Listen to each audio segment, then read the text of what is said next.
Hi, I'm Anthony Wynyard, and I've heard hundreds of wedding speeches in my role as a DJ and master of ceremonies, and have witnessed the good, the bad, and the very, very ugly.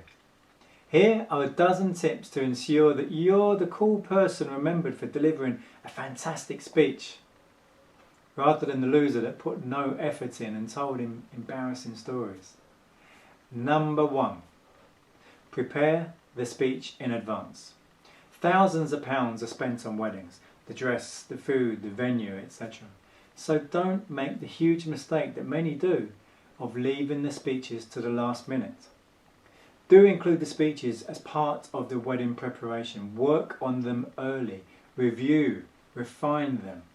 The worst speeches I've heard have been from people who haven't given any thought to what they are going to say. They think they will just wing it on the night. 9 times out of 10, this formula will fail. Number 2, how long should it be? Speech doesn't have to be long, but longer than thank you all for coming. Ensure you don't miss anybody out. Thank everyone that has played an important role.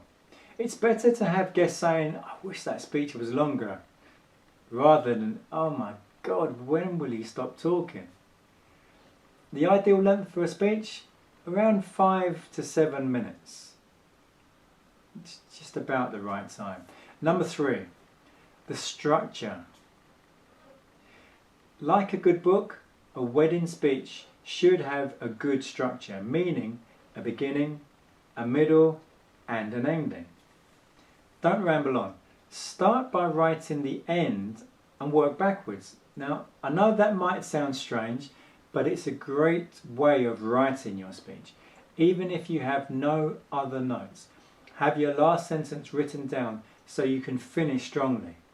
The difference between a good speech and a great speech can often be having a great line to finish on. Number 4, writing the speech. Now, most speeches at weddings are spoken by those who are not frequent and confident speakers. But everyone is capable of doing a good speech, with some thought and a bit of practice. There are many places you can get help.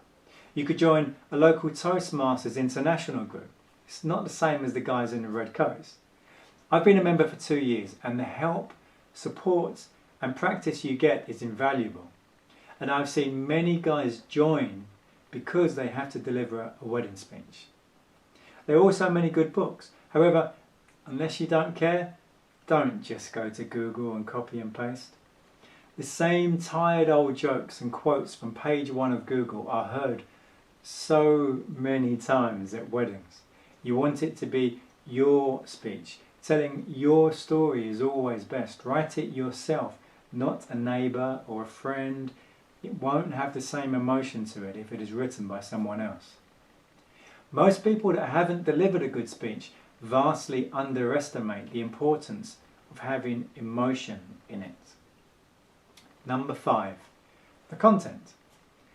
Now, if you're looking at ideas for content, write about the past, the present, your hopes for the future. Tell interesting stories that don't include risque behaviour. Don't talk about stag night shenanigans, bodily functions, or anything that will offend Auntie Jean or your gran. What may be funny to some of your friends may well turn off 75% of the guests.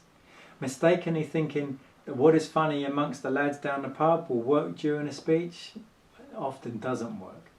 At most weddings, many children are present for the speeches, so keep it child friendly and you will be on the right track. Humour is good, but only if that's your style. Know your audience and what they would appreciate. In-jokes, usually best avoided. If you're going for comedy and you don't get it right, being unfunny, insulting, rude, and that's often where the best men go wrong. Getting your speech roles confused. At a wedding recently, the father of the bride started telling stories he had heard second-hand about the groom. This is the best man's job, and it came over like he wanted to be one of the boys. Very little was actually said about his daughter. On the subject of the best man, By far the best tactic is sucking up to the bride and her clan by insisting just how lucky your friend is to have found such a perfect bride. Number 6, rehearse it.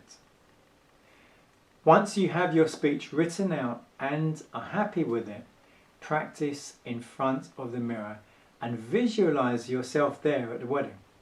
Record it on your phone and play it back when you're in a car, when you're out walking. How does it sound? Is it monotone? Record it over and over and over again until you're happy with it. Find places where you can speak softly for dramatic effect.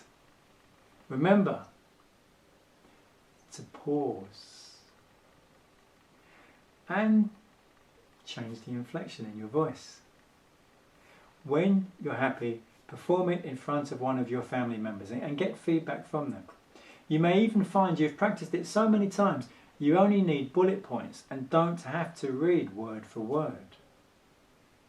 Things to avoid. There's many things, but some of them, whispering so you can't really be heard. Shouting into the mic, a definite no-no. If the situation allows, practice in the function room itself, if at all possible. Unfortunately, that's not always possible. Also, remember, you don't have to memorize it word for word. There's nothing wrong with reading from a script, as long as you say it from the heart. If you need to use notes, a solid card is preferable to scrappy bits of paper, because this is what often happens. Remember, look down to read and always look up to speak. Do not expect to be perfect. The guests will not expect you to be perfect.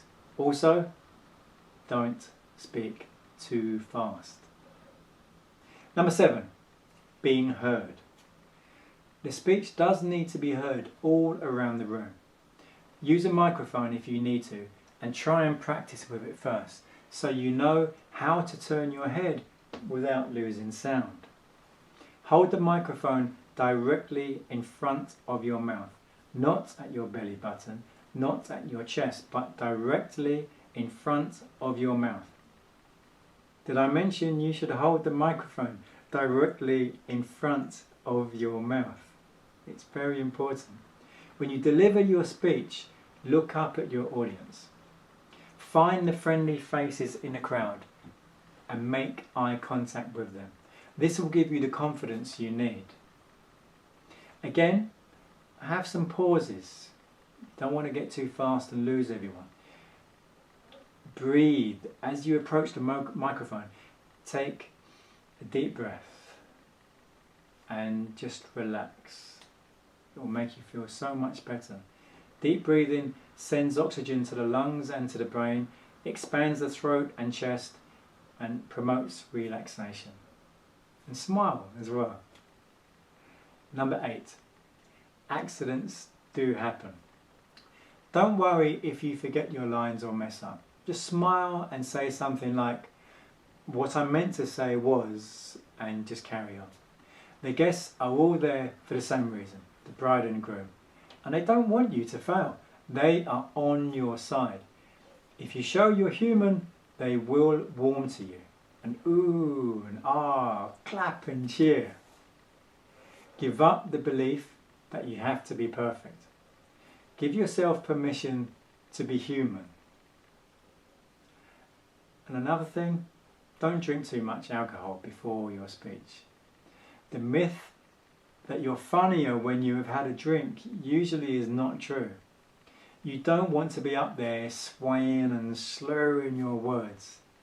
Alcohol, it can make you lose your inhibitions, but it can also make you start telling inappropriate stories that can offend. Number 9, best man or father of the bride.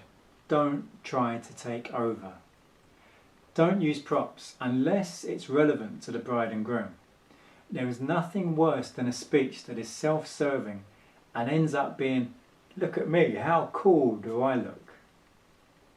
Using a slideshow of pictures to go with your speech can be a fantastic idea, but be very careful not to turn it into a corporate PowerPoint presentation that sends everyone to sleep. So use the images sparingly. Number 10, the toasts. Don't forget to have a full toasting glass with you to perform the toast. Now, all the guests should have full glasses before the speeches start. Your master of ceremonies or your duty manager should have sorted this, but it's worth making a note at the top of your speech notes as a reminder to check before you start. Also, if you're giving gifts to bridesmaids, the mothers, etc., make sure that the gifts are nearby or coordinate with someone to bring them up. Number 11, bad feedback. Now, what do I mean by this? Do not walk in front of or place the microphone near or directly in front of the actual speakers, because this will often cause feedback and a horrendous noise coming from the speakers. If you do hear feedback, don't get nervous, just pause and just hold the microphone directly in front of your mouth and the problem will subside. Number 12, be sincere.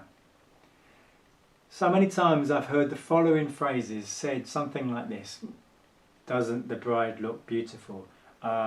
Thank you to the mothers.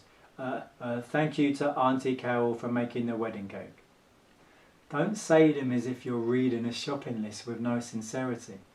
Now, usually this happens because of nerves, not because they were being insincere. However, if they realised how they were sounding to everyone listening, they would have said them with more thought, more emotion and more sincerity. Finally, speak from the heart and let it flow. Do a mirror check if possible and acknowledge that you look great, because almost certainly you do. You have done all the hard work. Remember, it's not just what you say, but how you say it. If you'd like any advice on writing or delivering speeches, do get in touch and I'd be more than happy to help you.